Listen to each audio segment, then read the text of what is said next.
expressed in the following program are those of the program's participants and do not necessarily reflect those of station staff, management, and advertisers.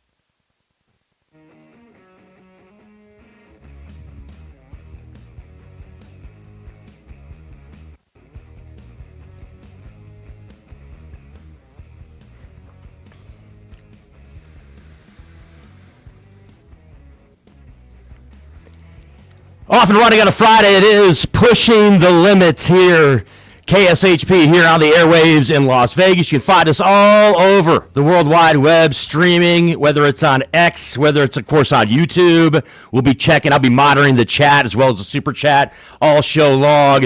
You can find us on Twitch and beyond as well, too, as we get you set for Valentine's Day weekend, folks.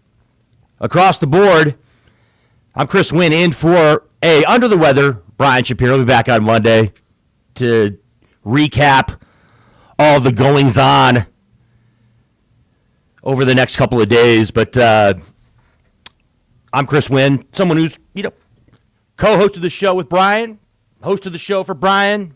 A lot of you probably aware of who I am, resident progressive Democrat. Very much in the same vein as your Nick Bonsanto, as your Leonard Cardinal, et cetera, and getting a chance to recap what has been a just kind of bananas and just complete lunacy when it comes to this past week across the board and across the political spectrum when it comes to, it started basically last week at this time, right, on Friday, where you had the completely unacceptable, racist, ridiculous post from Donald Trump on his Truth Social, leading into the weekend, of course, which was Super Bowl 60 there in Santa Clara, where the Seattle Seahawks beat the New England Patriots, but it wasn't really, it was kind of almost like an afterthought what was going on as far as the game there, because every idiot out there and every bigot across the board wanted to talk about the halftime show and, and the festivities, and everybody wanted to chime in from the cheap seats about that show and about Bad Bunny and about the replacement all-white halftime pre-Tate performance that went on as well, too.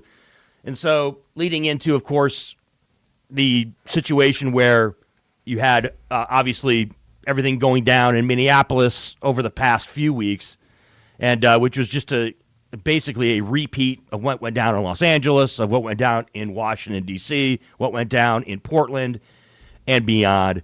And now you're seeing kind of the fallout with that. And then leading, of course, into some of the reactions when it came to the halftime show, which went on for like 4 days, right? Like 3 or 4 days, people were chiming in. And then you saw a lot of people, a lot of talking heads on the internet weighing in with their racist views, their bigoted views, and pretty much confirming who they are to us as being horrible human beings.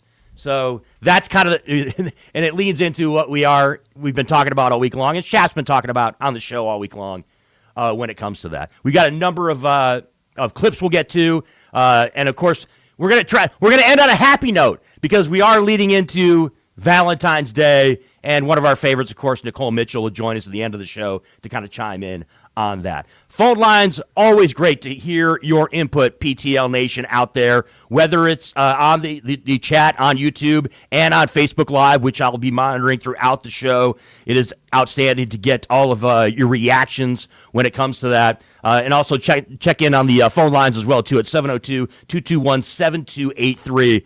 The phone lines here in Las Vegas. It's a Norman Rockwell type of day here in Las Vegas. Numchuck out there with the it's just beautiful. That's what we get here in the Vegas Valley, baby, when it comes to rolling towards the spring. Before you know it, folks, it's going to be March, it's going to be April, it's going to be super nice out there. And politics aside, there's some clean living that can be done when it comes to that. Once again, I want to chime in because a lot of you haven't seen me in a while.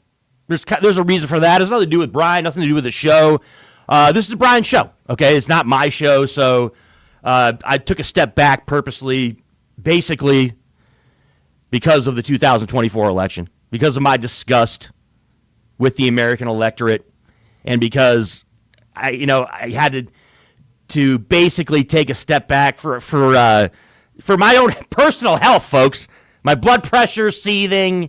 I couldn't be in a situation where every day I was chiming in on, and I've taken a step back on social media too, by the way, when it comes to a lot of dialogue with respect to politics. Mainly now I just focus on my personal relationships, my family, some friends, my day-to-day when it comes to here in Las Vegas. Obviously, I'm someone who works in the sports media here in Las Vegas, but also works in the service industry here in Las Vegas at a bar restaurant. I've been working in this industry for on and off for 30 plus years. Okay, and I understood that after the 2024 election, where I was wrong once again. I was wrong in 2016 because I never thought that Donald Trump would get elected, and I was wrong in 2024. And look, there's a number of reasons, and we don't need to rehash every single one of them as to why Kamala Harris lost and Donald Trump won. I know everybody out there, all the talking heads, want to have the hot take that there was one reason why Harris lost, or two reasons, or three. The fact is there were dozens of reasons why we, the Democrats, lost and Donald Trump won that election. All right? A number of reasons. But my disappointment with the American electorate aside, I couldn't do it every single day. I couldn't get on the hamster wheel every single day and debate or, really be emotionally invested every single day about all the outrage that's going to take place or every single thing that goes down from a political standpoint. So I had to take a step back. And so that's really the reason why I haven't been more engaged when it comes to this show or others as well, too, or on social media.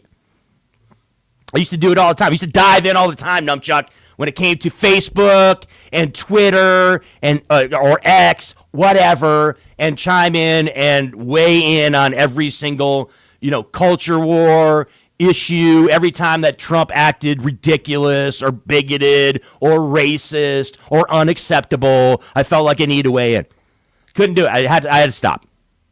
But I will jump in every now and then, which I am today, on this Friday, and chime in. Now, make no mistake about it. Over the last week, right, coming out of the Super Bowl, it was the most talked about halftime show in history, right? And it wasn't just about Bad Bunny. It was basically turning a mirror onto the United States, right, and around and on people in this country and their feelings regarding race and their feelings regarding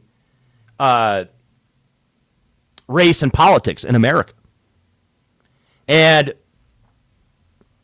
this is kind of a running theme when it comes to the Trump administration, both in 2016 and in 2024.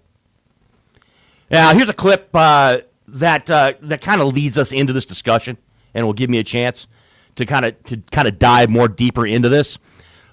This is a clip where you had Senator Murphy back during the 2016 Trump administration. And it was an exchange on Capitol Hill with Jeremy Carl, who at the time was a member of the Department. Actually, he's the head of the Department of Interior in Trump's first administration, and was a known white supremacist. Okay, and now look, we whitewash all this stuff all the time anymore. Now, it's almost like you say it off the cuff, and nobody's surprised anymore, right? That this administration now in 2024 and that administration back then in 2016 are going to hire people like this. But this was the exchange between Senator Murphy and Carl. Tell me how you define white identity and what you think is being erased about white identity. Certain types of Anglo-derived culture that comes from our history. Like what? Let me think about this. Senator, I would say if you were to look at the book by one of your former Senate colleagues, Born Fighting, about the sort of Scotch-Irish military culture and certain, pride that went with that, that would be one example.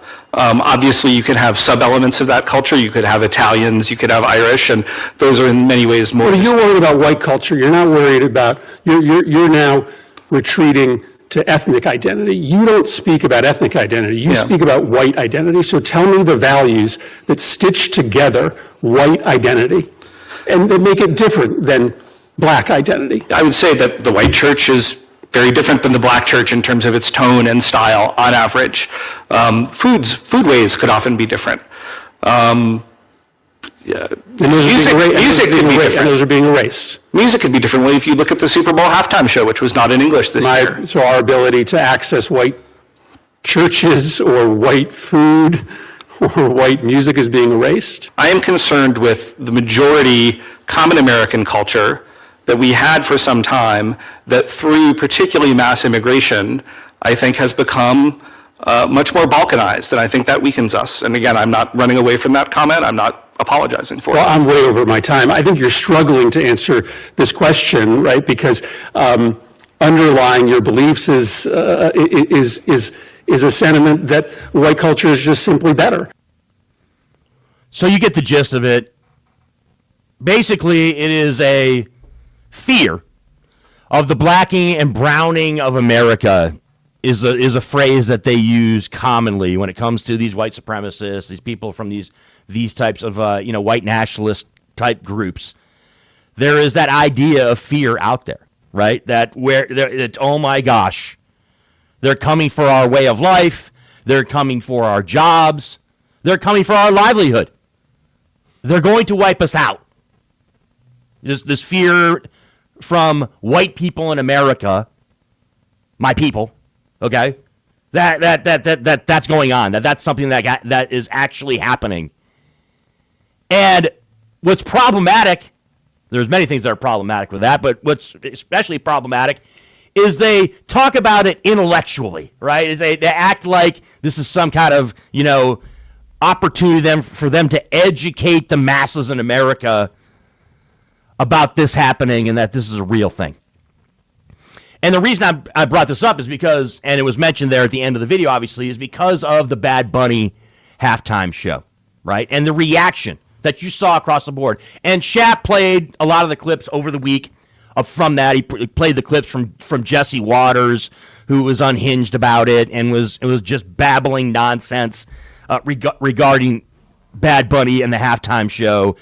There was the clip, obviously, with Megyn Kelly where she completely disgraced herself with Piers Morgan on Piers Morgan's YouTube show, where she just went off the rails and was completely just a raving lunatic, talking about the Latinos and, basically making a lot of claims that were absurd across the board, over the top, bigoted and offensive.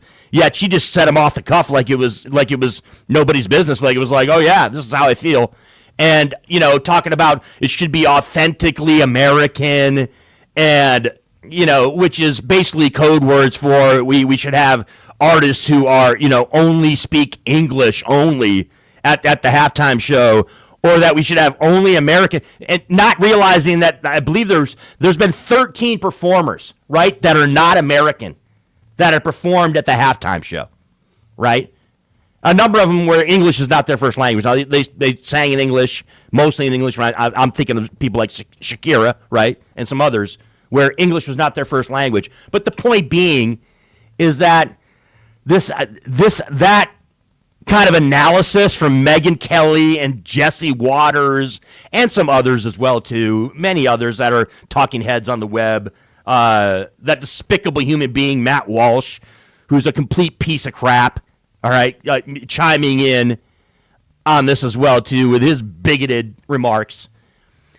The point being is you have this fear out there that's being generated, and you're getting the Trump administration and prominent figures in the Trump administration a lot of times retweeting this stuff, retruthing it on Truth Social, whatever, or in some cases repeating it and reinforcing it in the media sphere and in the social media sphere. It's happening all the time. So there's this normalization that's going on in America, and again, Chap on this show and others as well, too, have talked about it. It's getting completely normalized. And a lot of times people will say stuff, and in any other era, other than the last decade plus, right, of all things MAGA and two Trump administrations, right, where we're still in the kind of the early stages of the second Trump administration. This stuff is normalized, and it's blown past. When in the past, if any politician engaged in any of this stuff or had been caught saying any of this stuff, or in the case of Megyn Kelly, for example, right? Megyn Kelly, just absolutely just abhorrent comments that she made. Now, look, she basically works for herself. I think she's basically, her show airs, I think it's on YouTube or on some platform on the web. She doesn't work for an actual corporate. She doesn't work for Fox or NBC anymore. So she doesn't have to answer to any of that. They don't have to answer to any sponsors when it comes to that. But the comments that she made over this week regarding the halftime show of the Super Bowl, she would have been just jettisoned, okay? She would not have a career. She'd be gone. But instead, she's still able to, because she operates in the cesspool, I'll call it, that is, the internet when it comes to a lot of these streaming shows, right? And everybody, and now because it's 2026, and really for the last 10, 15 plus years, we've had this type of environment where anybody can have a voice, no matter how preposterous your voice is, no matter how much zero credibility you have in on whatever topic it is that you're discussing. All right, because, and I've said this before multiple times, we are in the midst of a political climate right now where nothing matters. There's no consequences with respect to the current administration. And you can make the case, too, for the Biden administration, too, that there weren't consequences. Although, I would argue that as a Democrat, yeah, there are a lot of politicians on the left side of the aisle. If you make outrageous or bigoted or racist or misogynistic or xenophobic comments, you're going to face consequences with respect to the Democratic Party, because a lot of Democrats and most of the people that are minorities in this country are in the Democratic Party. You have obviously there's a severe minority in the Republican Party that are minorities, okay? But most of them are in the Democratic Party, and that's for obvious reasons. But, I mean, you hear Jeremy Carl speaking. This is a white supremacist that had a prominent position in the Trump administration back in his first term, okay? You have numerous people throughout Trump's 2024 cabinet, and people that and people like Stephen Miller, and Kristi Noem and others who are, have made all kinds of comments or have done things that are abhorrent, and yet it's glossed over, right? Or they receive cover from Donald Trump himself in the White House, because Trump himself will say things that are despicable as well, too, and yet face no consequences for it. He is a Teflon Don. Let's be honest. He's a Teflon Don. And it's unprecedented how many things that he's gotten away with as a politician and as president of the United States that other people would never get away with, and that even past presidents would never get away with. And your political career would be destroyed. And it leads to the Jeffrey Epstein stuff, right? Obviously, we've been I'll use the term that Shap uses all the time, ad nauseum. We've been talking about the Jeffrey Epstein episode, for lack of a better term, ad nauseum. And rightfully so, right? When you're talking about something as horrific as, child sexual assault and child trafficking, it's just absolutely appalling beyond all belief, right?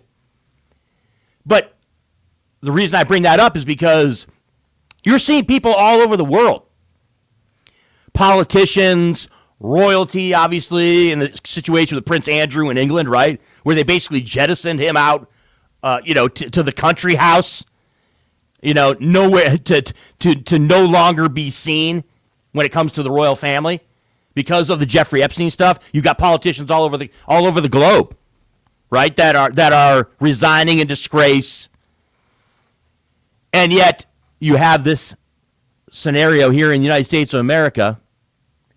To use Phil Leotardo's line from The Sopranos, we got this pygmy thing over here in Jersey. We got this pygmy thing over here in the United States, which is called the Trump administration, where there's prominent people, not just Donald Trump, Ludnick, who's in his administration, went through the episode this week, which was embarrassing as all get out and ridiculous and terrible, where he says that the guy was a creep and he was horrible, and then if we find out 3 years later, he's taken himself, his wife, and his kids, and his nanny, which apparently was problematic because apparently Jeffrey Epstein had asked about the nanny, to Epstein Island, where he allegedly had one lunch or whatever, and then bounced out. Give me a break, okay? My point being is that we've got officials here in the United States not facing any consequences as of yet. And you got a Justice Department.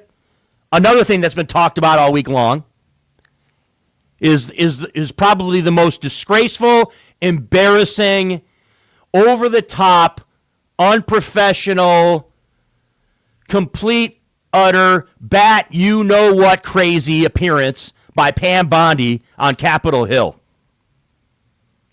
where she just basically stiff-armed every public official that was there, asking questions. More so the Democrats, and Shap talked about this the last couple of days too. The hit list that she had, basically, the sheet where she, breaking down all the quote unquote wannabe burns that Pam Bondi had for the politicians that were there, right? And so, you got a situation where that's going down. And the reason I bring that up is because you have a Justice Department that's giving cover to this administration and to Donald Trump.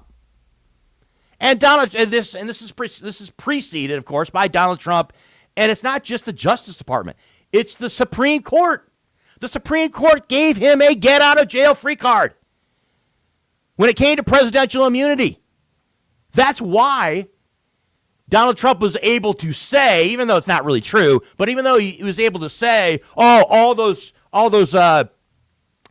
investigations were all garbage. It was all nonsense. It was all a witch hunt.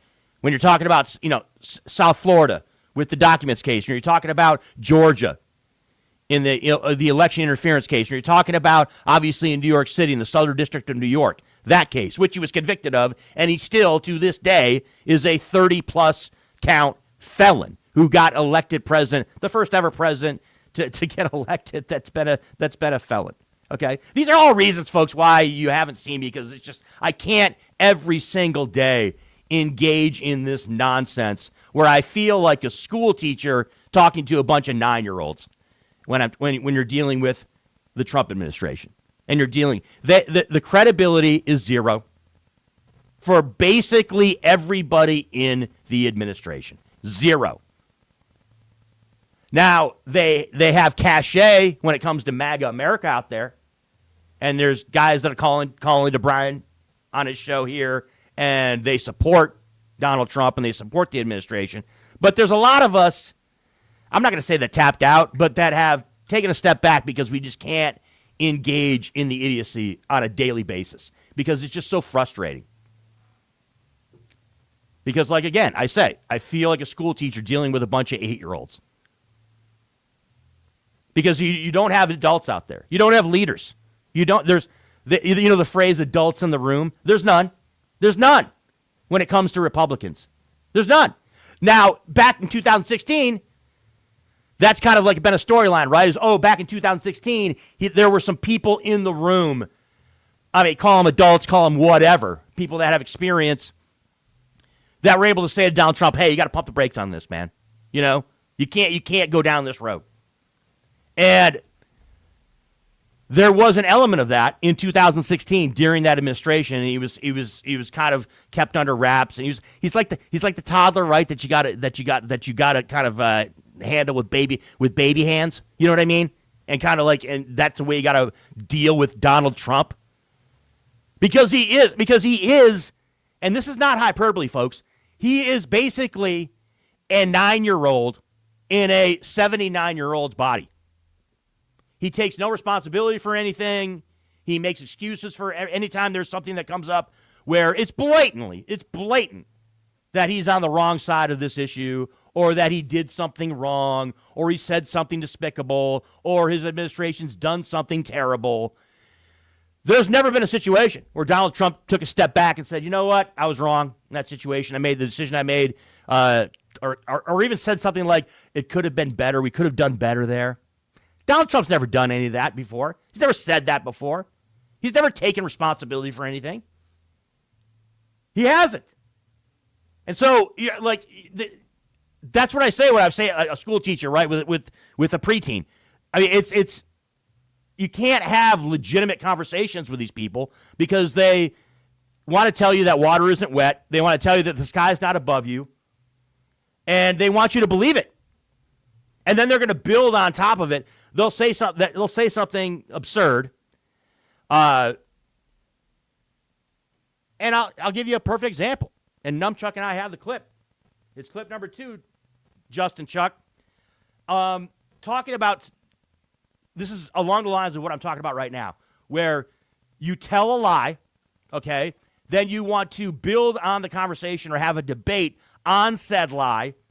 And you want the person that you're debating, it's usually a Democrat or a left-winger or even an independent, right, that does something, that says something, and then you want to have like a legitimate intellectual conversation about it and break it down. Here is one example of Donald Trump doing that.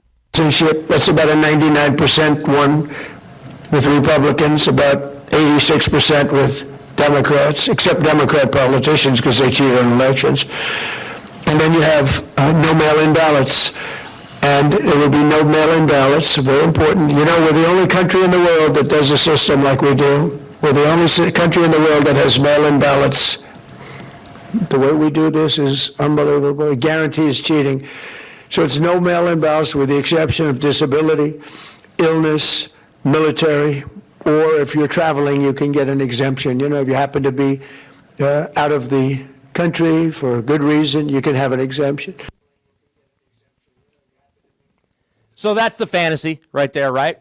That we're talking about.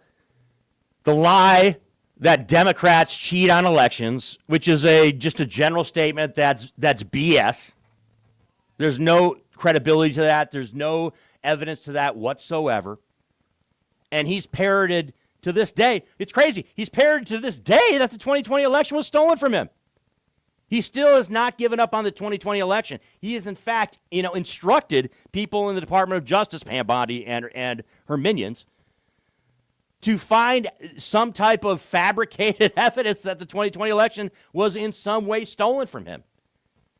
Right? So, and look, it's just not a thing.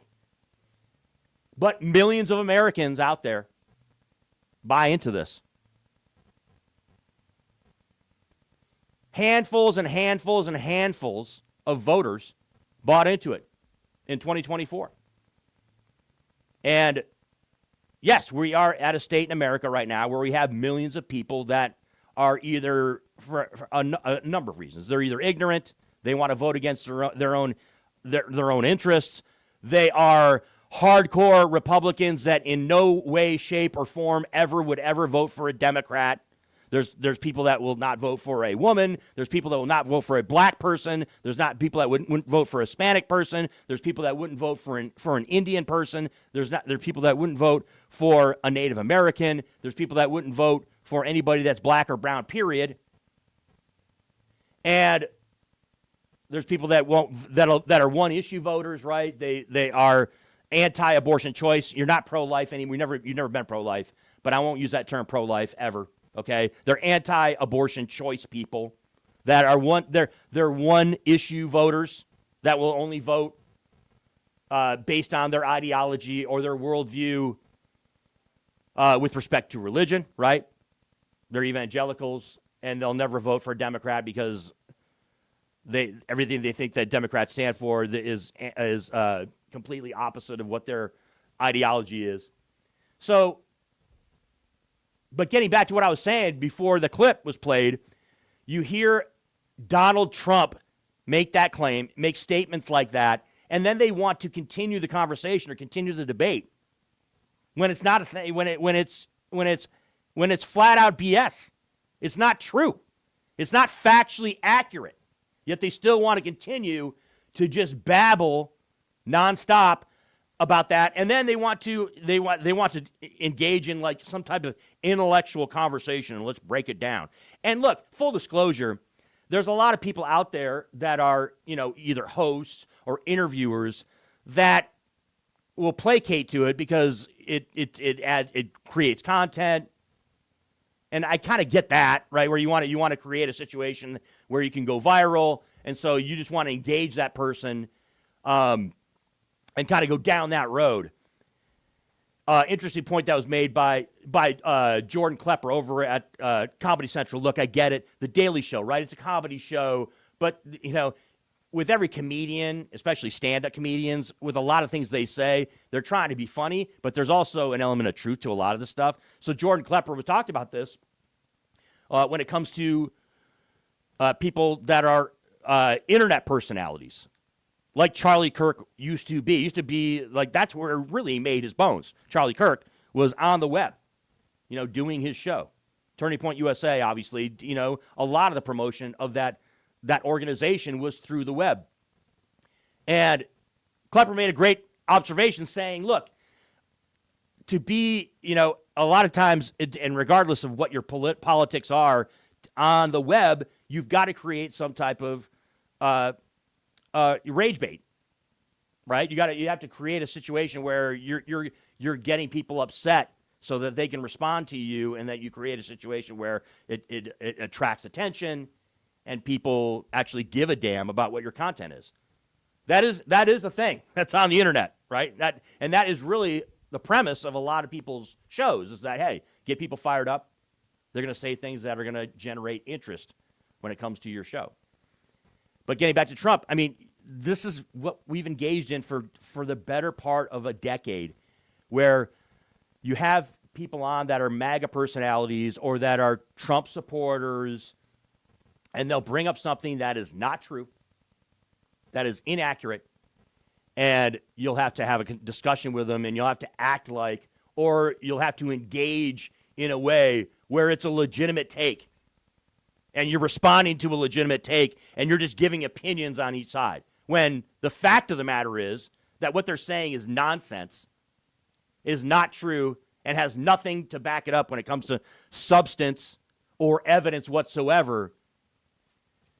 And I use the analogy all the time, and I've talked about it on this show, where you feel like a person, when you're engaging with someone like that, you feel like a person climbing up a mountain, and there's just a river of SHIT coming down in your face, and you're just trying to get up that mountain. You can't do it because it's just a river of complete idiocy that is in your face. It's Pushing Lips coming your way on a Friday. Let's take our first break. When we come back, we're going to dive more into the situation with the Trump administration and revelations that have come to light here, particularly in the last week. It's been something that's building when it comes to the support for this administration and the poll numbers. It is not looking good for all things DJT and his administration. And a lot of it is on issues that he got elected on, issues that he campaigned on. And it's going south fast for the folks, all things Donald Trump and the administration. Pushing Lips on a Friday coming your way. Chris Wynn in for Brian Shapiro. Much more on the other side of the break after this. You are way too smart, way too talented, way too good to be where you are. You are meant to be making way more money, feel way hotter in your body, and having way more fun. Hi, I'm Nicole Mitchell, and I'm a life coach. I help you get hotter and richer. If that is what you're looking for, you can find me at NicoleMitchell.com. My name, Nicole, is with a K, NIKOLE, MITCHELL.com. You can reach out to me on my website or on Instagram, and I will be happy to be in touch and figure out what you're looking for and how I can support you in getting there. Who would have thought there'd be so many kids playing ice hockey in the desert? Jake Helb's Hockey Foundation and the Las Vegas Ice Warriors, founded by Gina Yusufzai 8 years ago, made it possible for families who can't afford the equipment and fees. Donate today at www.hockeyforkids.org and help us continue making a difference. Join us in supporting Jake Helb's Hockey Foundation and the Las Vegas Ice Warriors, where every kid gets a shot at the starting line. Just a reminder, our website is www.hockeyforkids.org.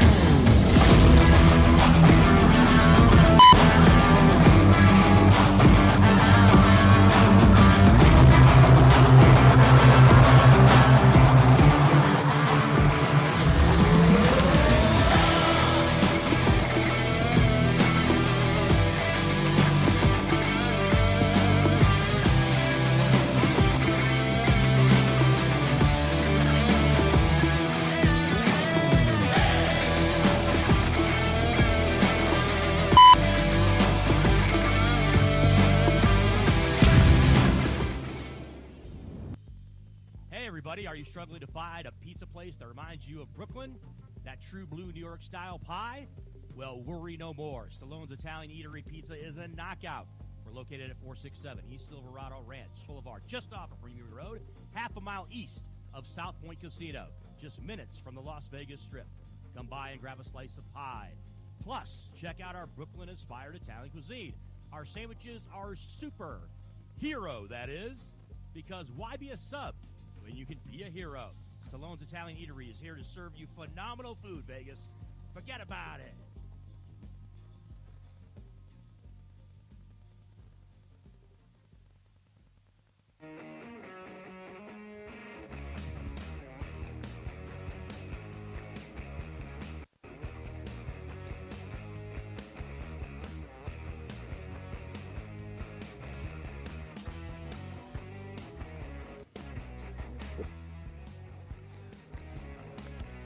Pushing the Limits live from Vegas on a Friday. Chris went in for Brian Shapiro. Back on Monday for Shap.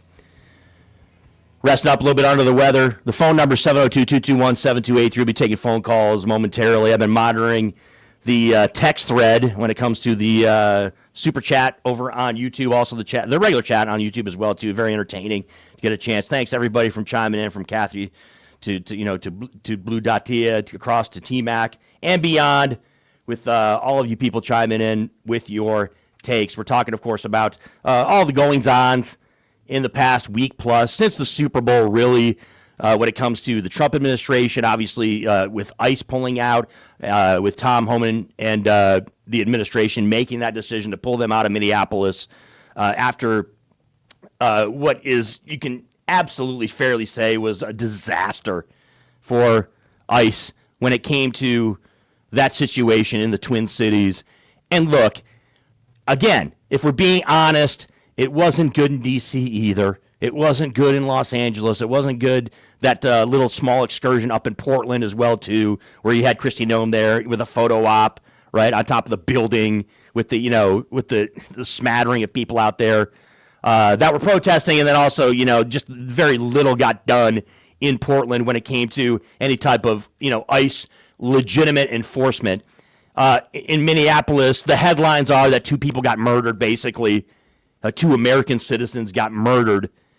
And the reason I say that, look, and to the people out there, all you Trumpers out there and MAGA out there who are going to try to chime in and say, oh, well, what about all the illegals that they got rid of in Minneapolis? Really?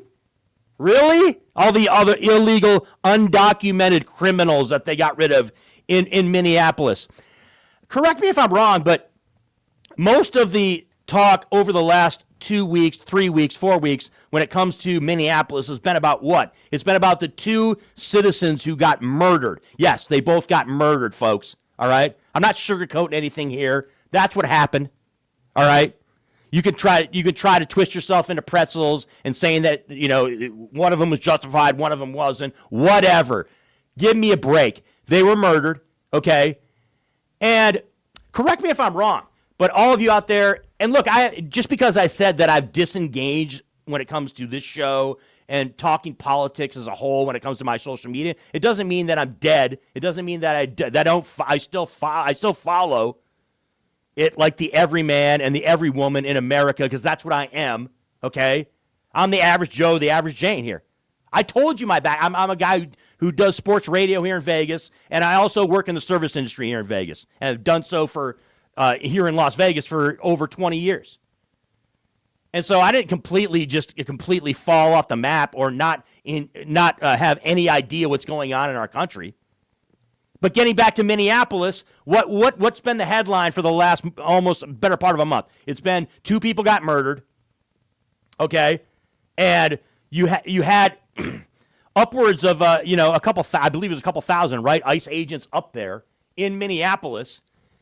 Where are all the stories of all the undocumented criminals that you lassoed in the Twin Cities? I mean, it's Minneapolis. Like, is there some type of, it would almost make sense if it was El Paso, right, or Corpus Christi, or, name your border town, right, where there are probably more of a saturation of actual people who are criminals that are undocumented, that are in those areas where you could absolutely make the case, okay, we're going to send ICE officials and ICE officers down there to clean things up. But Minneapolis? Really? And it's so absurd that it's almost not even worth breaking down. But we've done it for the last month plus, right?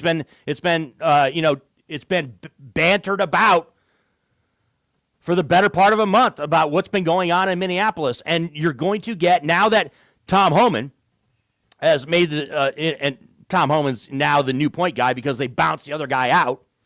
And he made it. I don't know if you guys all saw that. He made a quick stop in Vegas before he went back to his old job, or is getting ready to retire apparently. But Tom, pulling ICE out from Minneapolis, you know the deal, folks. They're going to try to spin it like there was all this ICE enforcement that was beneficial to the country, and they got rid of all these undocumented criminals off the streets in Minneapolis, and they're going to minimize the 2 people that were killed.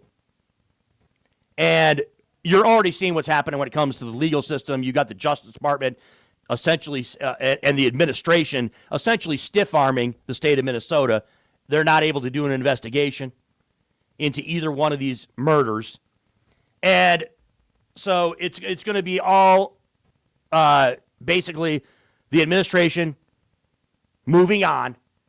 And now they're talking, again, they're building on top of, they're talking about going into other cities that I would expect are not going to need the amount of enforcement from ICE that they're going to actually put out there that they think they need.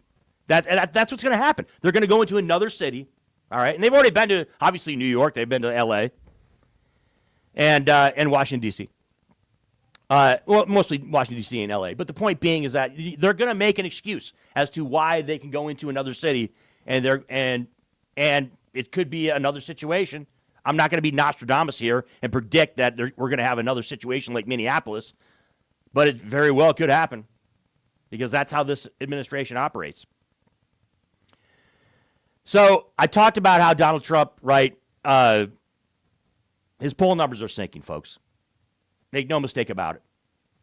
And why did he get elected, right? He got elected because there was a belief, again, false pretenses, ridiculousness. There was this idea that Donald Trump has some finger on the pulse of the economy in the United States of America, and that he has any idea whatsoever that how to fix it. And he just doesn't, So this is a clip with Joe Borelli Republican who jumped on CNN. You also had Glenda Hatchett, who was on this segment as well, too, along with Bakari Sellers, and it was Abby Phillips's show on CNN. And they discuss the pulling of ICE out of Minneapolis, as well as the prospects right now for the Trump administration and their poll numbers. Look, I mean, you phrased this as a retreat from Minnesota. I would say it's not a retreat. I would say it's a successful mission that is now over. I mean, there were 4,000 arrests of individuals. Many of them had ICE detainers. And I think they, more importantly, of the big picture, the policy, they reestablished that despite sanctuary city jurisdictions who refuse to comply with ICE detainers, they've reasserted themselves as saying, hey, whether you arrest someone and release them or not, we're still going to enforce federal immigration law in Minnesota, in Chicago, and where else. And how do you say that's successful? How do you say that the mission in Minnesota and Chicago and places around this country... 4,000 people were arrested. I find that successful. Do you find it successful that people who have no criminal records, who actually have been detained, who are actual citizens, because the U.S. Supreme Court has given them authority based on the color of your skin, which means my skin, your accent where you're working, to be detained. That is not successful, nor is it in compliance with what this country says. You can pick and choose between... We had a situation where Minnesota, like many sanctuary cities, refused to comply with the most simple solution to this problem. When someone is arrested, when they have an ICE detainer, they should not be released to the public. They should be handed over to ICE for deportation. That was the goal of this mission. The mission resulted in 4,000 people resulting in the arrest. I haven't seen any evidence that... No. So the evidence that we don't need to wait for the detainer. I haven't seen any evidence that what you just said has actually changed. And in fact... Yeah, so there's look, they're going to dispute his number. He tossed out 4,000 right there. By the way, Minneapolis, St. Paul, their metropolitan population, I believe, is around 33.5 million, something in that realm. So, and he threw the number 4,000 out there. I'd expect that number. I don't know where he got that number from, but I'd expect that's American citizens that got arrested as well too. Along with people that were undocumented, and this is probably people, right, that they probably weren't violent offenders. They're probably people that were here in the country illegally. Okay, so I expect a large number of those people are the ones that got quote unquote arrested by ICE. But he's trying to push forth the narrative that they were productive there, that there was a good reason why to send that number of ICE officers into Minneapolis, St. Paul. It's like, come on, man. And again, I keep reiterating this. Sanctuary city or not, which I know sanctuary city is the magic word for all of the bigots out there, and especially MAGA, who love to toss that around like Democrats we just don't care. Like Democrats just want to have undocumented criminals running rampant all over the country. And so sanctuary cities, it's some kind of tie for Democrats. It ties us to just not caring about immigration or border security or anything like that. The phrase too that's also used is open borders, which again is a lie. Okay, the country does not have open borders. They've never had open borders. Okay, but it's a phrase that's used by the right and by MAGA and by Trump himself, to be honest, numerous times. It's just tossed out there as something that's supposed to be accepted as fact when it's not. And so, yeah, you're gonna have Trump defenders coming on national television or coming on the web or coming on YouTube shows and trying to defend or trying to twist themselves into pretzels as to why this is a good thing. But the American people, folks, don't think it's a good thing. I said Trump's numbers are cratering. They are. Now, look, I'm not under any delusion that this is going to, make Trump have a come-to-Jesus moment or anybody in the Trump administration is going to admit any kind of fault or reason why the poll numbers are tanking. But I'll just toss this out there, okay? He's underwater everywhere when it comes to his poll numbers and his support right now. And it's on every issue. And especially it's on issues that he ran on. Issues that he said he was going to fix. Issues like immigration. Issues like the economy. Okay? And you can hear Caroline Leavitt or Donald Trump or Stephen Miller or Kristi Noem or the Attorney General, Pam Bondi, talking about the Dow and talking about, things that have nothing to do with the reason why she was at the hearing. But you can hear all these talking heads and people chirping till the cows come home about how things are so much better under the economy in Donald Trump's first year and a month.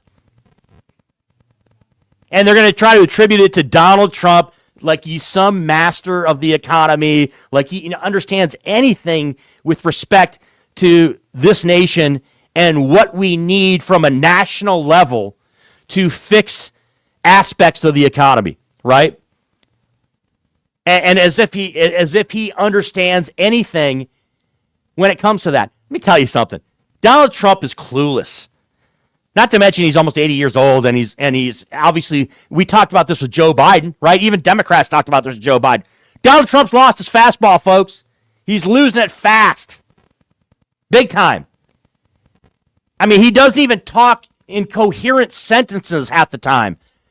Now, MAGA wants us to believe that this guy has his finger on the pulse of the economy or knows how to do anything when it comes to the gears shifting in Washington, D.C. with the Congress and with the House of with the Senate and with the House of Representatives and dealing with all of that as the President of the United States and trying to get things done that in some way will help the economy. Donald Trump can't do any of that. You're giving the guy way too much credit. He doesn't have the ability. He doesn't have the juice. He doesn't have the intellect. He doesn't have the experience. Donald Trump's a businessman. He's been a grifter for years. Look, we get it. He, back in the 80s, 90s, early 2000s, he was a pop culture icon. He's looked at as a symbol of success, right? Because he was born into money and he was able to hold on to some of his money. He's gone bankrupt a handful of times, been able to weather the storm and keep himself above water. But this is all a myth that he's a great businessman, that he's a great negotiator, that he's someone that deals well when it comes to dealing with politicians. I mean, all the guy does is demonize everybody that disagrees with him, and that includes Republicans, by the way. So, come on now, man. Yeah, forget about it. As Danlin Sanders says on the text thread of PTL Nation here. Forget about it. It's all a myth, man. It's all a fugazi. Donald Trump is not capable of doing this. Now, look, the 25th Amendment hasn't come into play. I doubt it ever does, unless something completely egregious happens where he ends up having a stroke or something, or there's some type of medical episode, or heaven forbid, there's some kind of scandal that gets even worse, or somehow hell freezes over and there are actual consequences when it comes to the Epstein files and all this. I'm not going to sit here and act like I know the future when it comes to that, because I don't, because there's so many moving parts with it. And I'll mention, of course, what I just said at the top of the show, where there's people facing consequences all over the world for the Epstein file stuff, but not Donald Trump yet. Not anybody in his administration yet. Lutnick might be out the door.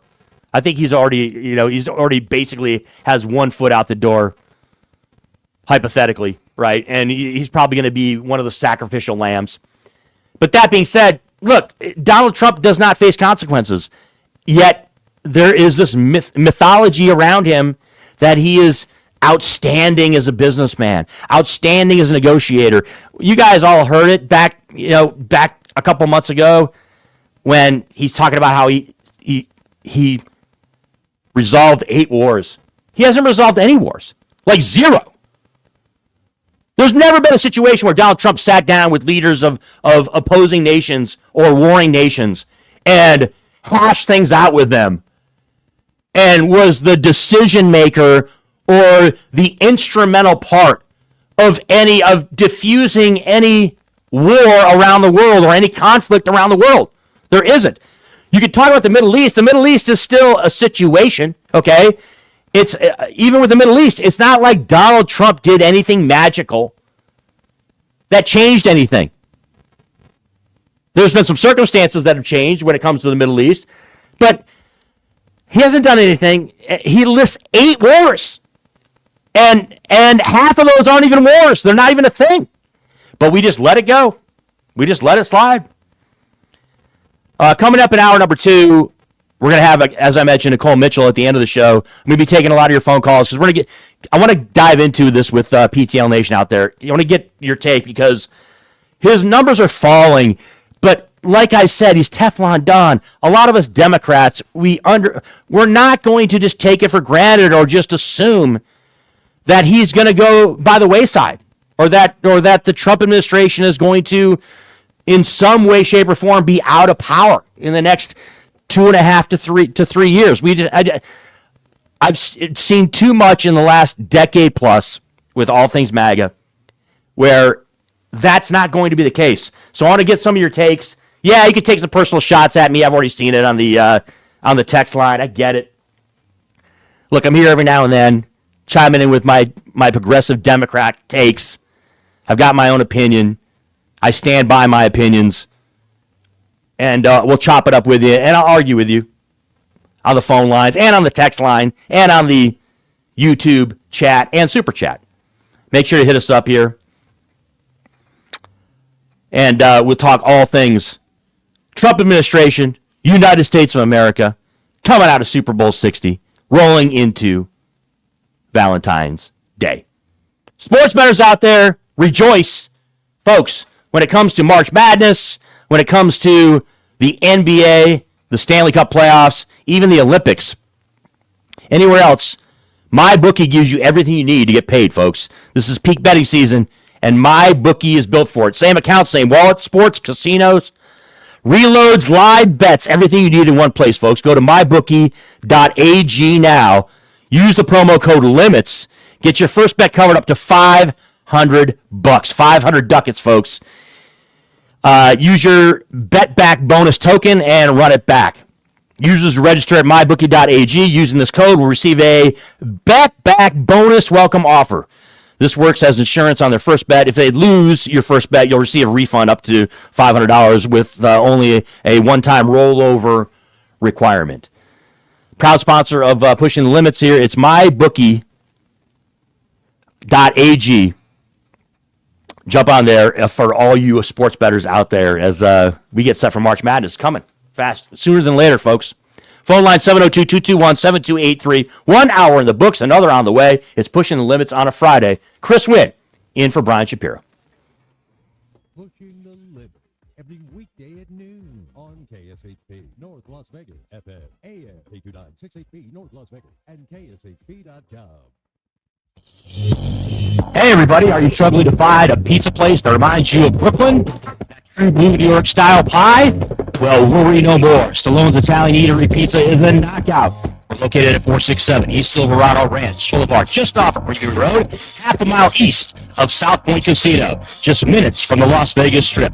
Come by and grab a slice of pie. Plus, check out our Brooklyn-inspired Italian cuisine. Our sandwiches are super.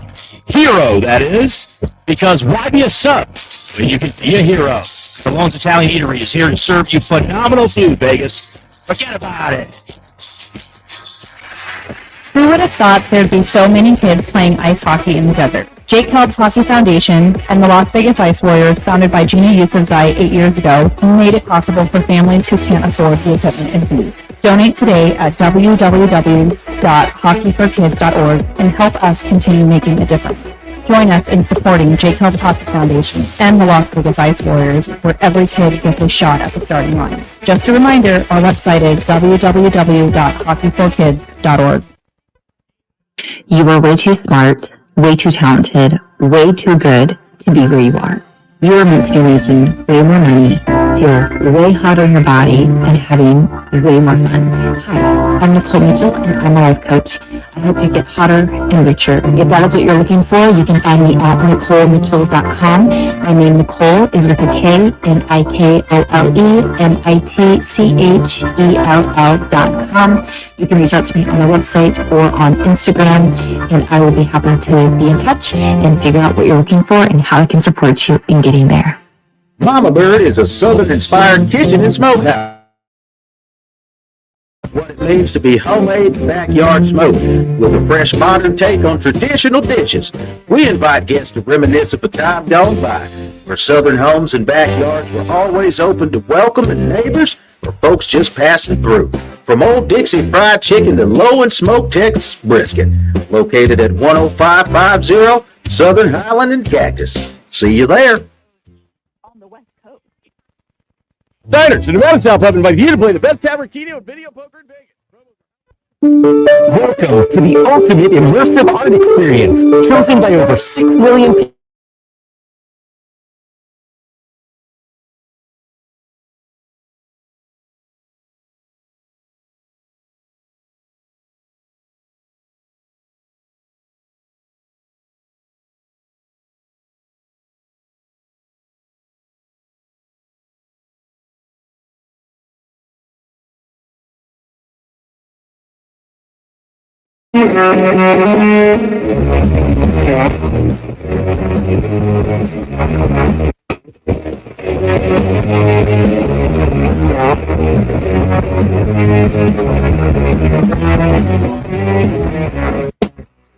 Pushing Limits coming live on a Friday from the studios of KSHP here in Las Vegas. You can find us on the airwaves at AM 1400, 107.1 on the FM side. You can find us all over the World Wide Web on Pushing the Limits on the YouTube page, which is a great spot when it comes to the text thread and the super text as well too. Over there, you can also find us on X streaming, also on TikTok. A lot of times on TikTok on Brian's page, and of course on Twitch and beyond as well too. As we break down all things rolling into Valentine's Day, folks, which is coming up tomorrow. Also, a lot of celebrations around the country when it comes to Black History Month going on this weekend, as we are in the middle of Black History Month as well too. Much to the dismay of many of the MAGA bigoted crowd. When it comes to that. But I'm Chris Wynn in for Brian Shapiro. Brian, a little bit under the weather. He'll be back on Monday to chime in. He'll be over the weekend as well, too. He's doing a lot of stuff from home, from the studio there, where he has his debates going on. And so I expect, as he does feel better throughout the weekend, he'll probably be doing a lot of that stuff as well, too. You can chime in now with your thoughts, your takes, your opinions, your viewpoints, folks. At 702-221-7283 is the phone number. We've been discussing basically the cratering of the Trump administration's polling numbers and support with respect to a lot of issues across the board. Every issue across the board, he's underwater, and his support has gone down since his inauguration for his second term. Obviously, you're going to hear a different story when you listen to Caroline Leavitt, who consistently on a almost day-to-day basis when she gets on the podium, engages in all kinds of buffoonery, lies, nonsense, stuff that's factually inaccurate, wrong characterizations that are off the charts, wrong, and beyond. I would venture to guess maybe 5% of what she says is legitimate. The rest of it is complete nonsense or garbage. But hey, this is the climate that we live in America right now, right? You got people... and she speaks for her boss. She speaks for Donald Trump. And you saw what happened with Pam Bondi. There's many people across the media spectrum that have weighed in on this, that it's not just, Donald Trump as the person. It's not just the character. It's the rot in the United States of America from a political standpoint where there's no separation of powers, right? We are venturing into very dangerous territory when you have a Attorney General of the United States and Pam Bondi, who is carrying water for the President of the United States. You have a Justice Department that is working as a personal attorney for the Trump administration, for Donald Trump himself. right? Before Donald Trump, again, I can get into this. Before Trump, the Attorney General, they were appointed by the President of the United States, but there was a separation, okay? There was an understanding that it wasn't just going to be the Attorney General doing his job as the head of the Department of Justice, and he was just going to kowtow or just have the President of the United States tell him or her what to do. That's not how we operated in the United States of America, right? We used to be, before Donald Trump, the Supreme Court did not kowtow to the President of the United States and his day-to-day views on whatever it is that we're focusing on that day, whatever atrocity, whatever absurd thing that comes to his mind. And you didn't have, the Supreme Court and the Department of Justice waiting on hand and foot on the President of the United States. That's not how we operated, okay? And you could also argue that we understood that there's a separation of church and state, right? But there are millions of Americans who don't want that. There's millions of Americans who think separation of church and state, no. No, we shouldn't be doing that, right? We are a Christian nation, which we aren't. We're not. We're not a Christian nation, all right? We're a nation that's supposed to operate as a democratic republic, free and clear of any ideology, specific ideology for one religion. And there are hundreds of religions that are practiced in this country, and that's supposed to be the way it is. But and what's ironic about that is Donald Trump's not really a religious guy. He's like me. He's a Presbyterian, grew up a Presbyterian like I did. I went to church as a kid. I went to church camp as a kid.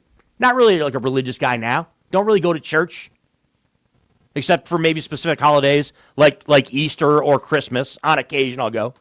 But I'm not an overly religious guy, much like Donald Trump. But Trump will lie to you and say that he's actually read the Bible and, give you his babbling nonsense about how he doesn't prefer the New Testament over the Old Testament and talk about how he doesn't know anything about or pretend that he doesn't know actual, Bible verses, because he doesn't. But he lies about it and says that he does. And MAGA buys it. They do. So that's where the position we're in. Now, fast forward to 2026. His poll numbers are crumbling, folks. That's just the way it is. And you've got other aspects of the administration, like RFK Jr., right? Measles is on the rise. It was completely absurd that you nominated RFK Jr. to be the health secretary. The guy has zero credibility to be the health secretary. I mean, he's making comments like this, when it comes to RFK Jr., with, all kinds of scenarios right now playing out in the United States. Measles is on the rise. Yeah, real shocker that measles is on the rise, folks, when, you're taking all kinds of steps to inform the American public that they don't need to get vaccinated when it comes to diseases like this. I mean, it's so absurd. But, we got a health secretary that talks like this. And I said, I'm not scared of a germ. I used to snort cocaine off of toilet seats. And I know this disease will kill me. And, look, this runs rampant across the board when it comes to these cabinet members in Trump's administration. It runs rampant. Who's been getting the heat, right? Because of all the stuff going on with ICE and immigration. Obviously, it's Kristi Noem, right? Who's head of Homeland Security. Which, again, zero experience when it comes to being the head of that department, or has no idea what it takes to run that department. Yes, she was the governor of South Dakota. So what? I mean, it's the governor of South Dakota. That makes you qualified to be the head of DHS? I mean, it's just, again, in a spot she has no business being in. RFK Jr., a spot he has no business being in. Pete Hegseth, a spot he has no business being in. Look, I respect him as a fellow veteran. Okay, I get it. And I always will. But the idea that you're going to put him at the top of the Pentagon? And because every single day there's something that somebody's hair's on fire in the administration or here in the United States, we've moved on from Pete Hegseth and the Department of Defense, right? Department of War, they want to call it, because of everything that went down, right, with the Venezuelan boats and all that going on. We've moved past it. Everybody moved beyond it. This entire administration, man, is just it's a laughing stock beyond all belief. The word that's been used on the text thread is projection. A couple people, I think, are saying that I'm projecting, that what I'm saying is basically what Democrats are doing, which is ridiculous because you Republicans control everything. You control the Supreme Court. You control the Department of Justice. You control the House. You control the Senate. You control the White House. You control everything. So Democrats, they still have some power, but the idea that Democrats are running anything is ridiculous. But getting back to the cabinet members, man, look, and John Fetterman, Shap talked about this yesterday. John Fetterman is a shell of what he was when he got elected, and it's a sad thing, right? He had multiple strokes, and the latest one really was debilitating to him. He's acting in very strange ways. He's not functioning at top level. That's an understatement without question, right? And then you hear, speaking of the cabinet, right? I just talked about Kristi Noem, right? How she has disgraced herself. And all these people that are in the cabinet, and including people like Stephen Miller, and even some advisors too, like Steve Bannon and some others that are advisors to Donald Trump, or that have been advisors to Donald Trump. Let me tell you something. Caroline Leavitt. Let me tell you, she's not an advisor. She's just a sorority girl talking head as the press secretary. But the point being is that in 15, 20 years, folks, when we're reevaluating all this and when we're breaking all this down, and we're gonna see how just comical in a pathetic and horrible way both of these administrations were. Sandwiched in between the Biden administration, which the Biden administration, look, Joe Biden was not a great president by any stretch of the imagination, but he was a stopgap for 4 years. And he was able for millions of us Americans, and by the way, the majority of us Americans who do not support Donald Trump and think that it's been ludicrous that Donald Trump has been president of this nation, has been the commander-in-chief for 2 terms, and he's in the middle of a second term. In 20, 30 years, folks, when we start evaluating this and when people are looking back on this history, it's going to be a reckoning. And I'm going to be very curious to see what people like Caroline Leavitt, Stephen Miller, Donald Trump, J.D. Vance, Kristi Noem, Pete Hegseth, Marco Rubio, Lindsey Graham, how they're viewed when it comes to American political history in 15, 20, 30 years. It's going to be fascinating. It's not going to be good, but look, we're living through it right now. It'll be easier to reflect later on. But getting back to John Fetterman, right? Probably shouldn't be the senator from Pennsylvania anymore. They should probably and they should probably have a special election in which there would be a Democrat, obviously a Republican would be able to run too as well. But and of course that was the discussion yesterday with Shap and with PTL where they're talking about Dr. Oz was much worse, right? Which obviously theoretically as a Democrat I would agree with, but you would hope that there would be some Democrat that would be able to kind of to pick up the pieces from John Fetterman. But Fetterman weighed in on Kristi Noem and the criticism that she's received and even the nickname that she got. I met with Secretary Noem, and I've always treated her with respect. I met with her in my office, and I refuse and I never will engage on the kinds of sexist kinds of terms like Ice Barbie from a lot of the left media will use those kind of things. And now I said, hey, I'm a Democrat, then I say, secure our border? Yeah. And deport all of the criminals? Yeah. I think we can sign up on that.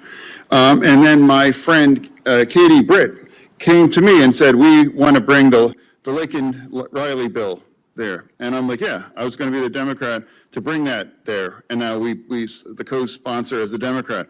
So I believe that we should have those kinds of appropriate things.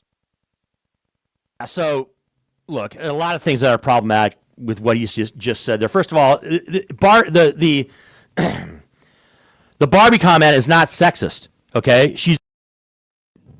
And it's referring to her views when it comes to black and brown people, right? And immigrants. And using the term Ice Barbie, it's a reference to her attitude and her mentality and her approach to this. It's not being sexist. It's a reference to it's mocking her without question. But it's a general feeling that a lot of Americans have that she is someone who is disconnected, who has an animus towards black and brown people in America, and how she does the cruel parts of the job, which is, deporting people, with glee. And she's doing commercials, right? She's saying, you're going home, talking about people that are here, they're undocumented. Their one crime is that they came here illegally, right? A lot of the people that they're trying to bounce out of the country, it's a Stephen Miller, kind of thing where, it doesn't matter. That's the one crime you committed. We want you out of here, And so it's more that down that road. So that's why. Now he starts talking again. He starts making generalizations and saying things like, "Well, I agree with deporting illegals," and I was someone who was going to co-sign Katie Britt, and a lot of you know the history of Katie Britt. Her kind of a worldview, which is highly evangelical, right? Which is not necessarily a bad thing, but there, she was the one that was essentially clowned, right? Back when she made those comments, what was it, a year and a half ago or whatever, where she was making those comments. But he's saying that I was the lone Democrat. Well, is that, was that what the people of Pennsylvania voted you in for, is to do that? I expect not, right? And I expect they didn't want you to be the lone Democrat that was signing on to something that was, that was something that Democrats fundamentally and ideologically don't agree with. Because on this issue of immigration, Democrats, we're about inclusion, right? We're the ones trying to make the case and make a great case that it's good for America to have immigrants coming here. It's good for people from Mexico, from Latin countries, from African countries, from,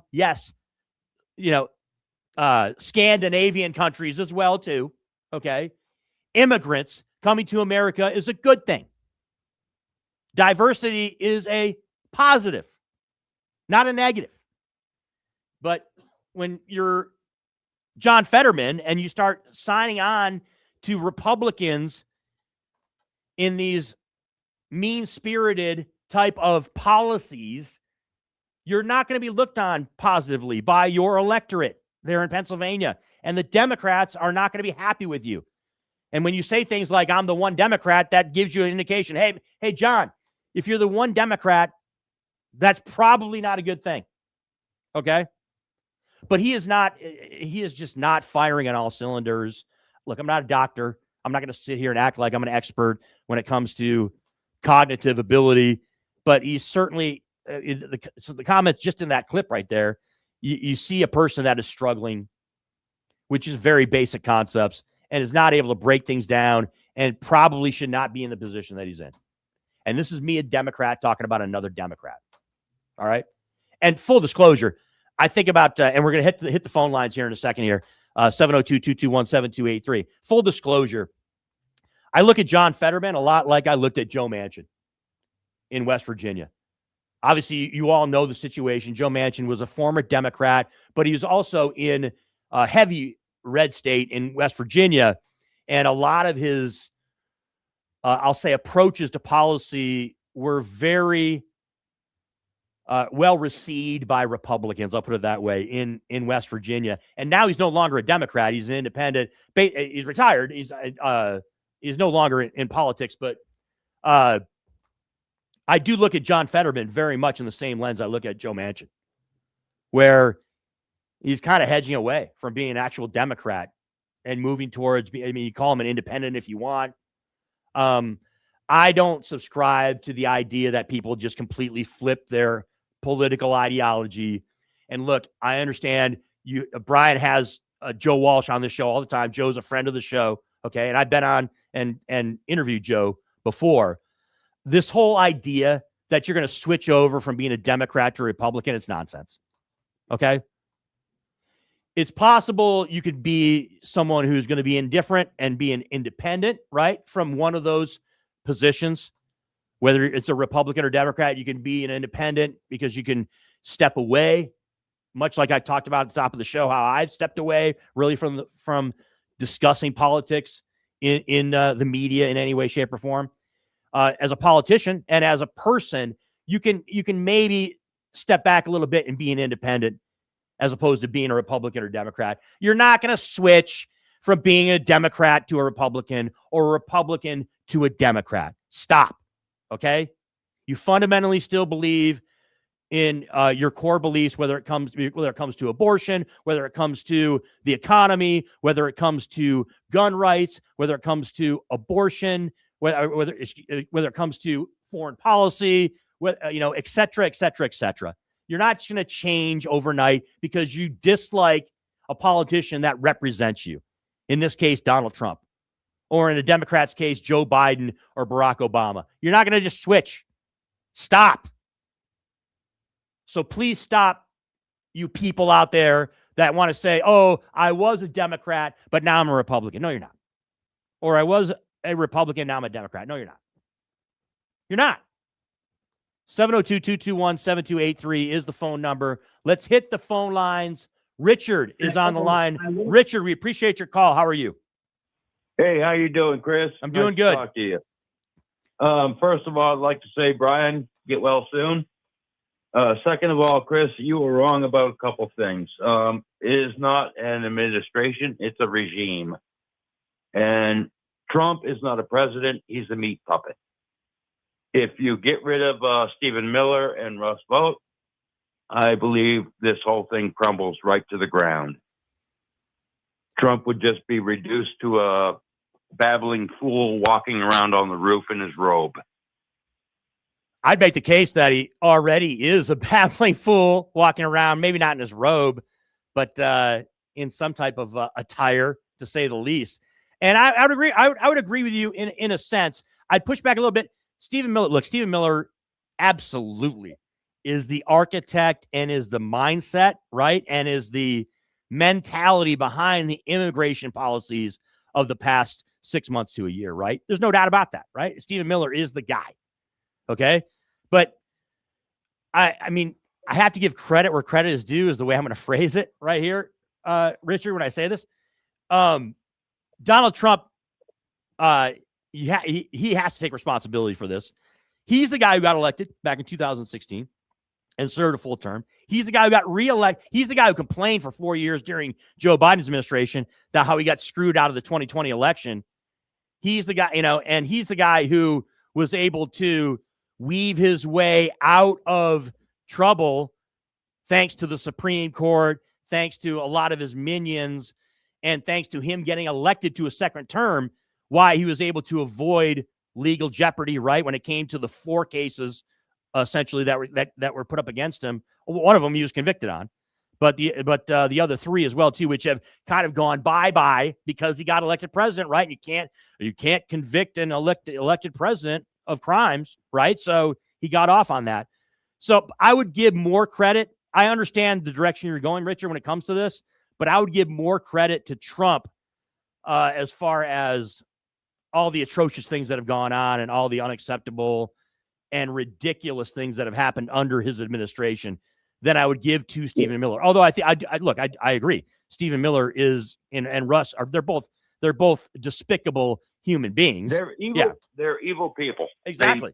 They are. And that's not being hyperbolic like a lot of MAGA are when it comes to talking about some Democrats, calling them horrible people when they're not. Okay. Oh yeah. Hell, I have a cat that I've had for 2 years, and she hasn't even tried to speak a lick of English. So should I deport her? Exactly. Right.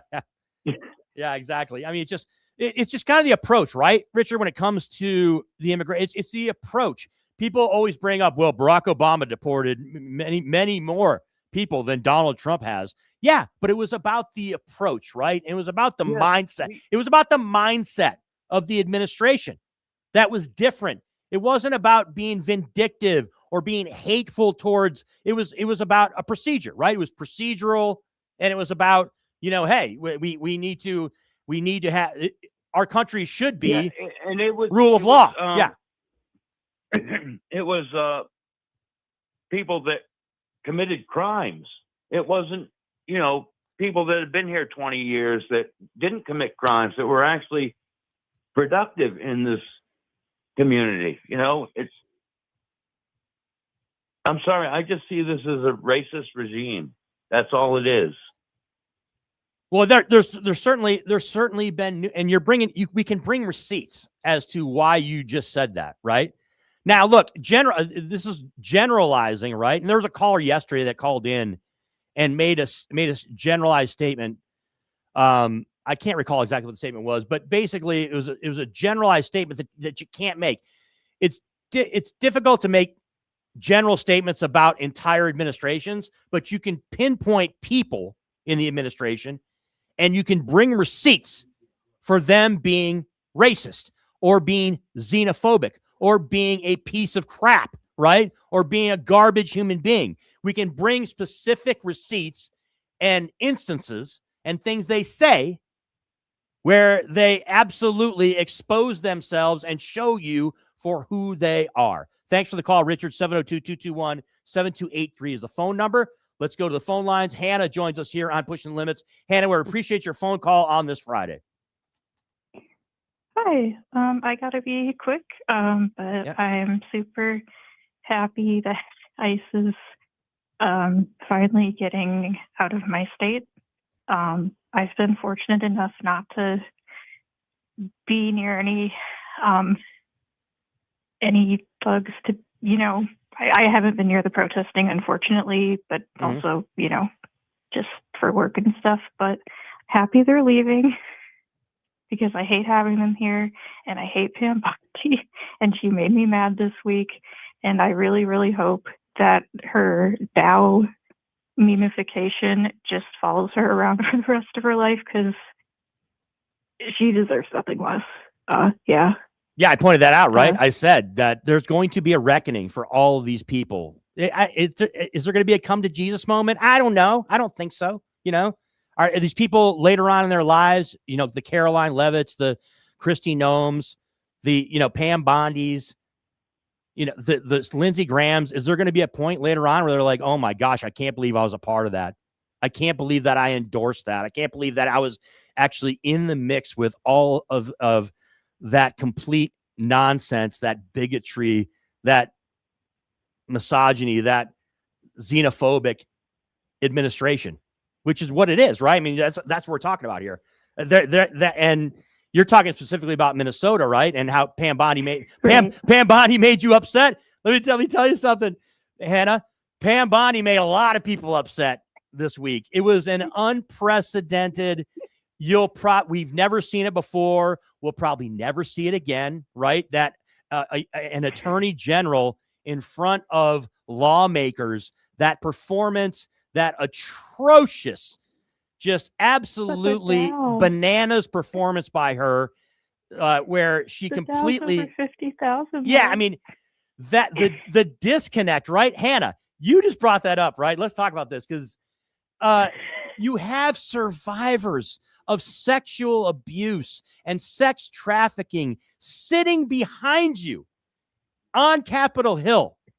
And you have the gall and the audacity to start bringing up the Dow and the economy, things that you're not even, by the way, you're not an expert on, or you're not even, you don't have anything to do with that part of the government or any analysis of that type of thing. Right, Hannah? And she brings that up in the middle of this hearing. And then, which was kind of fun. This was the only funny part on topics that aren't really funny. But the funny part is that you had the lawmakers there. They were laughing at her. They were laughing in her face because she brought that up. And then she has the audacity to be like, I don't know why you're laughing. And then she tried to bring up Jamie Raskin. Jamie Raskin's not somebody that's known for his financial trading or anything like that. And by the way, Jamie Raskin confirmed that. He was talking, I believe, to Brian Tyler Cohen on the web yesterday, and how she must have mistaken him for one of the financial gurus, apparently, that were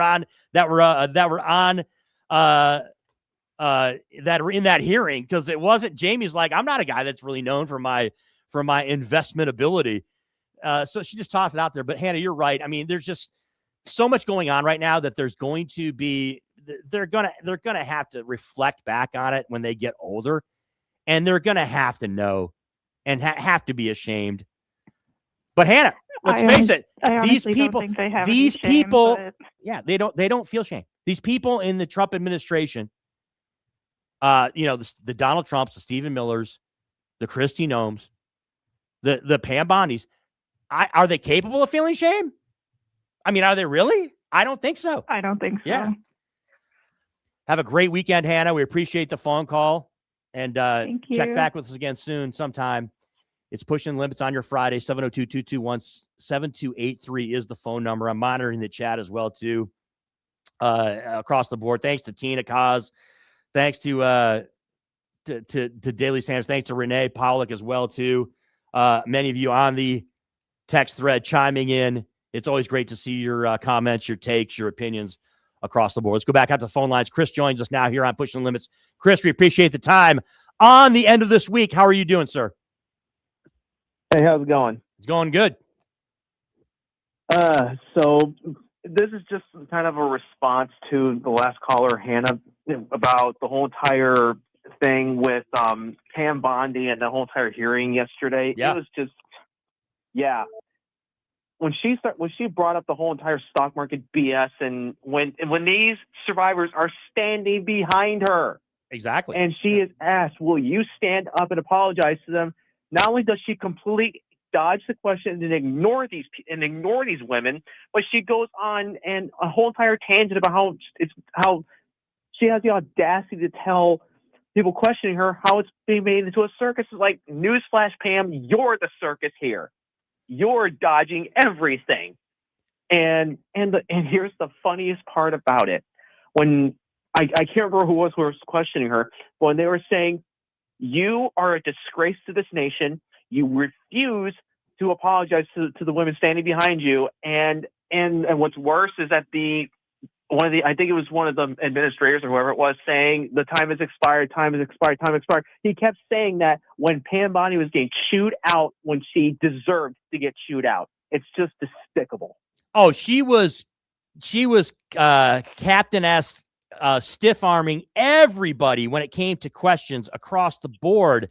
And yeah, the whole idea of bringing a hit list to this hearing on all the Democrats up there on the panel, right? And trying to, A, B, and C everybody as far as like her burns across the board was so ridiculous. And I saw a clip yesterday from Sam Cedar. I don't know who Sam Cedar is. He's a political analyst that's on the web. He comes across my YouTube feed because of my algorithm. Right. He's on there. But he had a great point when it comes to Pam Bondi. Pam Bondi was acting like she was some elected official in that hearing. She's not elected. She's not an elected official. She was appointed by Donald Trump to be the attorney general. And Yeah, much like Stephen Miller and a lot of these gargoyles that are in Trump's cabinet or that are around Trump's orbit, they're not elected officials. So with her condescending, over the top, just elitist approach that she took in this hearing, where she was like a Karen basically on steroids, essentially is what she was. And here's one thing, and here's one thing I'll add really quick, because then I'll get going so you can get to more calls and everything. Right. But here's gonna be the best part: when Trump is eventually gone, and he will be, and when MAGA is it's gone and over with, these very people are going to face consequences, and the consequences they're going to face. And when these people like the Pam Bondi, Kash Patel, Stephen Miller, you name them. No, I keep going on and on. When they are put in front of the committee and they are asked these questions, I can't wait to see their faces turn redder than a rose. I can't wait to see the embarrassed and humiliating looks on their faces when they know Trump can't protect them anymore, and they know they are screwed. And that's just putting it lightly. And when that happens, I can guarantee it, at least 3/4 of the nation, 3/4 of the people, the sane Americans, are going to look at them and say, "You're not so tough now, are you?" Thanks for the call, Chris. Look, I'll respond to that. I as someone who's a Democrat, right? Obviously, I have disdain for Donald Trump and many people in his administration. But there's still a part of me, man, that thinks that they might not face consequences. Like a lot of these people won't face consequences when it comes to this. I revert back to 1976, right? After Watergate. And by the way, Jamie Raskin had another great point about this too. He was one of the people that was obviously at the hearing with Pam Bondi. And he talked about, the situation regarding the cover-up, basically, that's taking place with the Justice Department and the Epstein files, right? There's no question about it. There's absolutely a cover-up going on right now. We don't know all the details yet. Maybe they will come to light. Maybe they won't. But it is absolutely a cover-up. And Jamie Raskin was correct in saying this makes Watergate look like a Cub Scout prank when it comes to the cover-up in this situation. But I revert back to the reason I brought up 1976, when it comes to consequences, your point about consequences and these people facing it, in the back of my mind, I don't know if they're going to, because I think there's going to be a kind of a feeling in America, much like there was after Watergate, right? Where President Ford essentially pardoned Richard Nixon, right?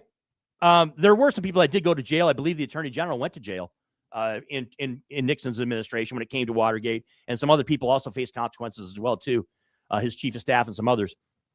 But I just in the back of my mind, I feel like there's gonna be somehow weasel out of any responsibility when it comes to what they did as government officials in this administration. I'm maybe that's me being a pessimistic, maybe not, but I feel that could be the case. 702-221-7283 is the phone number. Let's go out to the phone lines again. Nelson joins us here on Pushing the Lips. Nelson, appreciate your phone call on this Friday. What's going on? Hey, what's up, man? How you been? All right.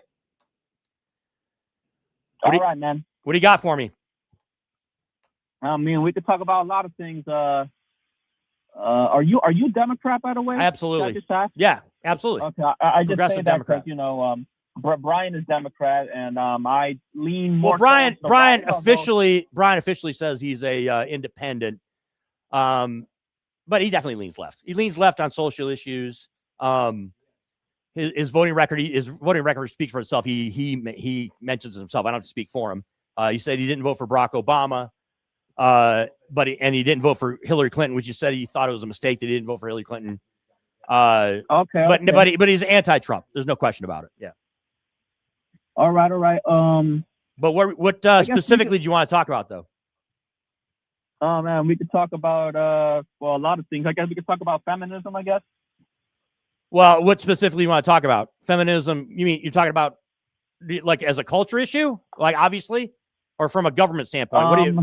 I guess I don't like feminism when it comes to equal opportunity in the job market. Well, what do you? Time out. You're a male, right? I assume you're a male. I am a male. Okay, yes. So what do you mean you don't like feminism? I don't like. What do you mean you don't like it? In general, you don't like it? I said specifically when it comes to equal opportunity in the job. You don't think women should have equal opportunity in the workplace? not when it comes to combat roles like being in law enforcement or going out to the battlefield or doing like vocational or trade jobs like being a mechanic, being a plumber, being an electrician. Okay, let me respond to what you just said. So the severe majority, brother, disagree with you. They absolutely positively disagree with you. And the fact is, time out. The fact is that the policies in America, the laws in America right now allow for all of that. Okay. Women can fight. And I'm a retired Army vet. Okay. Women can fight in combat zones. Women are in positions that you talked about all over the country.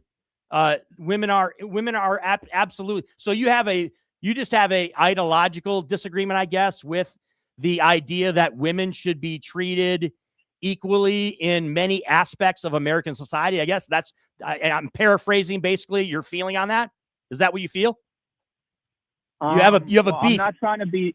I'm sorry. Yeah, I mean, I'm not trying to be disrespectful, but women's bodies are not as biologically and physically well suited for combat roles as men, because men are a lot stronger on average.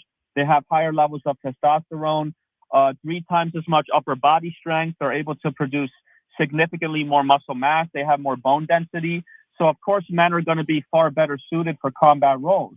I'm not trying to be disrespectful, but men are the ones that are going to be better at jobs like law enforcement and going out in the battlefield. Okay, you said a lot of things there that are true, and then you said a couple things that are characterized. You characterize them wrong. First of all, it's obvious. Yes, men, stronger, faster people. Okay, well, physically we are. That's just a fact. Okay, and it comes into the debate when people want to talk about transgender women playing against people that are born women in sports, right? It's an obvious take. Okay, men are stronger than men overall. From an overall general aspect, that's fine. I get that. That's fine.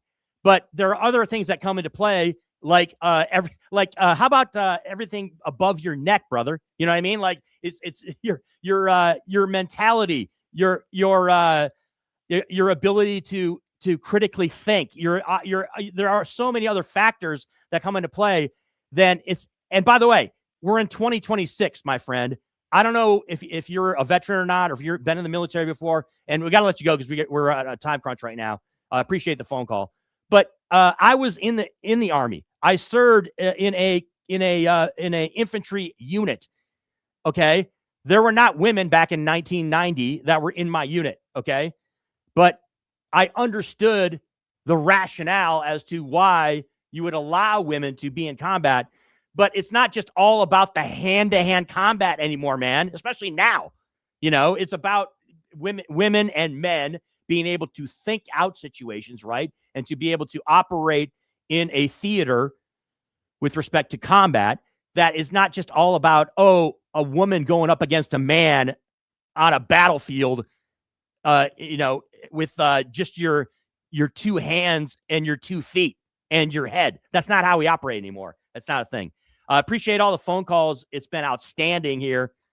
Let's take one more phone call. Herb, you're here on Pushing the Limits, joining us. Talk to us on this Friday, my friend.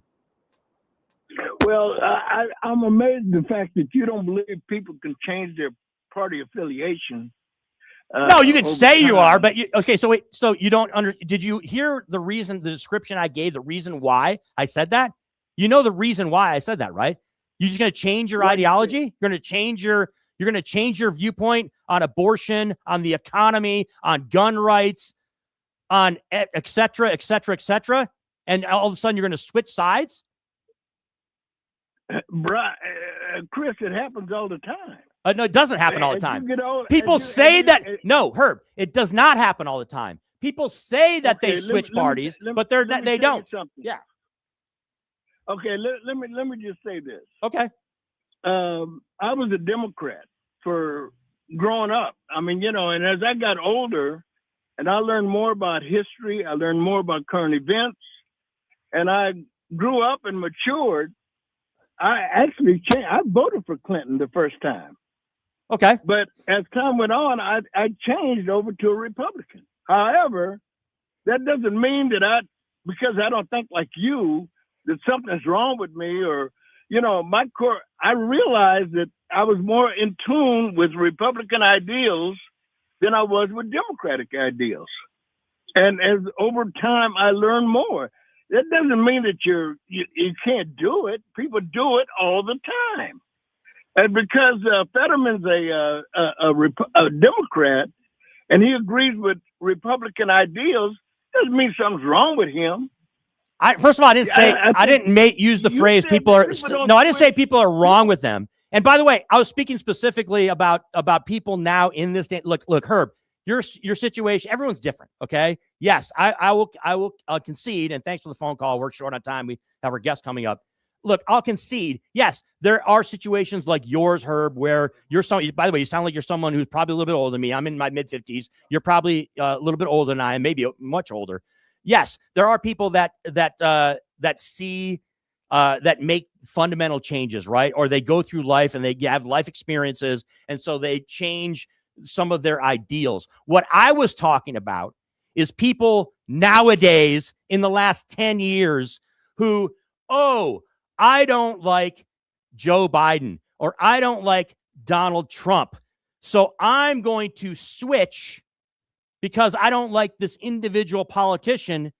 I'm going to switch from being a Democrat to a Republican or a Republican to a Democrat in the period of time, that it takes to order a sandwich. You know what I'm saying? That's what I'm talking about, Herb. I'm not talking about, yes, I expect that there are other scenarios like yours, okay? And by the way, I didn't say there was anything wrong with people that do that. I was just talking about my scenario that I presented over the last decade plus, where people have tried to make the case that you can switch over completely to the other side of the aisle and change all of your ideals, change all of your, and have no it basically shows you have no convictions as a human being, right? Or as an adult, that you have no convictions, you don't believe in anything.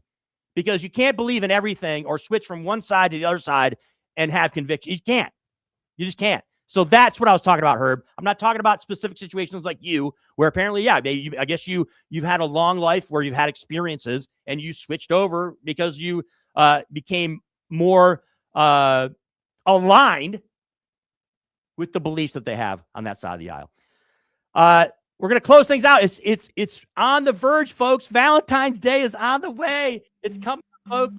And one of our favorites, Nicole Mitchell, OnlyFans model, former pastor, outstanding when it comes to life enrichment and life coaching. She's outstanding. Nicole joins us here on Pushing Limits. Nicole, I appreciate you joining us. Apologize for the delay there. We had some callers calling in. And that's okay.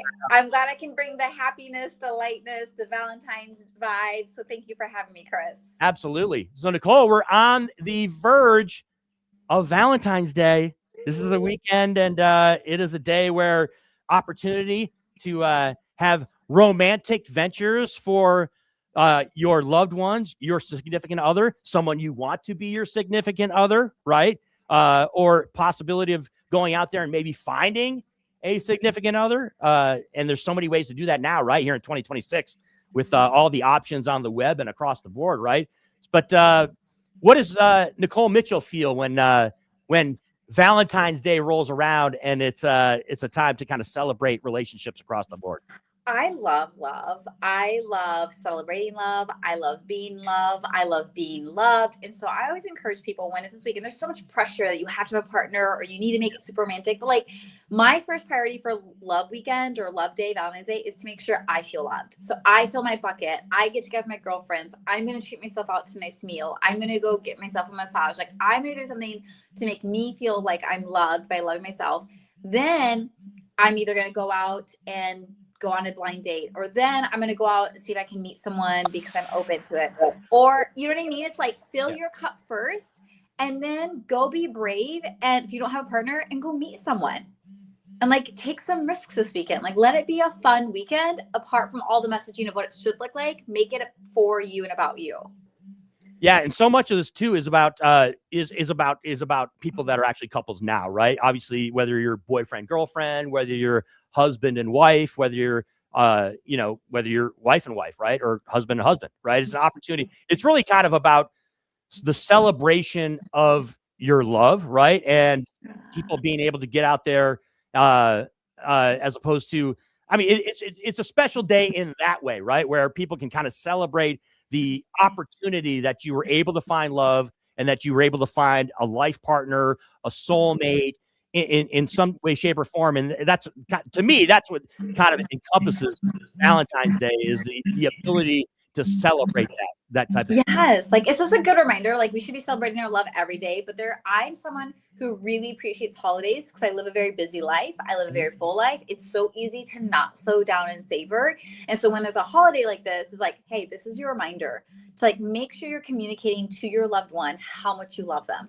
Then make sure you're communicating to yourself how much you love you. Like, don't just do it because you're supposed to. Do it because the beautiful reminder of the love that you have in your life, whether it's a partner, it's your kids, it's your best friend, it's, you know what I mean? Like we have so much love in our lives, and taking the chance to like celebrate it and be intentional about it is one of the best things we can do for all of our relationships.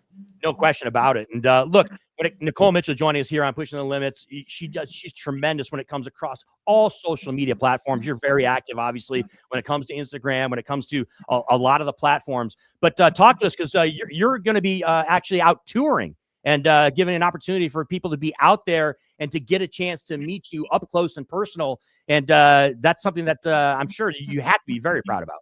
I am so excited. I have wanted to do this for years, to go travel the nation, meet people who I've met online. And I think I was just intimidated. Like, how do you organize that? And what do you charge for that? And where do you go? And for some reason this year, everything has fallen into place for that. And so I'm going to New York for the first time in years, specifically to tour. Then I'm going to be going to DC. Then I'm going to be going to Austin. So if you live any near these areas and you would love to meet, shoot me a message on social media, send me an email. I am so jazzed to finally be doing this. There is just nothing like face-to-face interactions.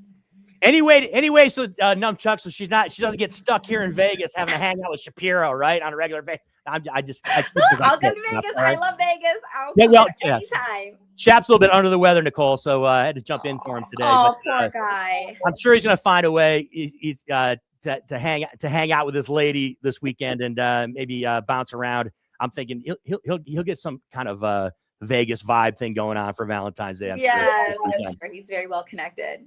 Yeah, but Nicole, it's always great to get a chance to talk to you. Have yourself a great Valentine's Day weekend. Thank you. Spend some time, and we'll talk to you again soon, okay? Thank you for having me. Have a great weekend, and I'll see you next time. There she is, Nicole Mitchell. Always outstanding having her on. Rosie a great way to end the show, right, Numchuck? After me being bombastic and kind of getting over the top and getting and I apologize to the super chat folks and the chat folks over on YouTube, on Facebook Live and beyond. Yes, I get a little bit loud. Okay. It's 2 hours that I've been able to jump in here for Shap on this Friday, get a chance to unload some of my political opinions and viewpoints. But I got to tell you, man, it is tough on a day-to-day basis to stay off the hamster wheel for someone who is as animated as I am, who can be as loud as I am, who gets, who is, a tad boisterous at times, right? As Numchuck knows for a fact, he has to kind of, pod me down a little bit here and then. It's always a lot of fun to get a chance to kind of jump on here every now and then and unload my takes. Should be an interesting weekend coming up. I'm sure Shapiro is going to have a lot of things to discuss coming up on Monday. Big thanks to all the callers out there. Thanks to all of you engaging on social media. D something 5334. Big fan of Nicole's haircut.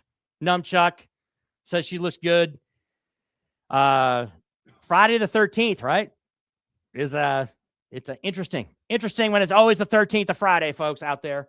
Appreciate all of you listeners and watchers out there. Catch the show every Monday through Friday. You can catch us noon to 2 right here on the airwaves of KSHP here in Las Vegas. If you're here, you can catch us on the radio, 107.1 on the FM side, 1400 on the AM side, and catching us all on the streaming venues, whether it's Facebook Live, whether it's YouTube, whether it's Twitch, whether it's X and beyond. Shapiro back on Monday. Chris Wynn, thanks to all of you out there for joining us. Have a great weekend, everybody. Hey, everybody. Are you struggling to find a pizza place that reminds you of Brooklyn? That true blue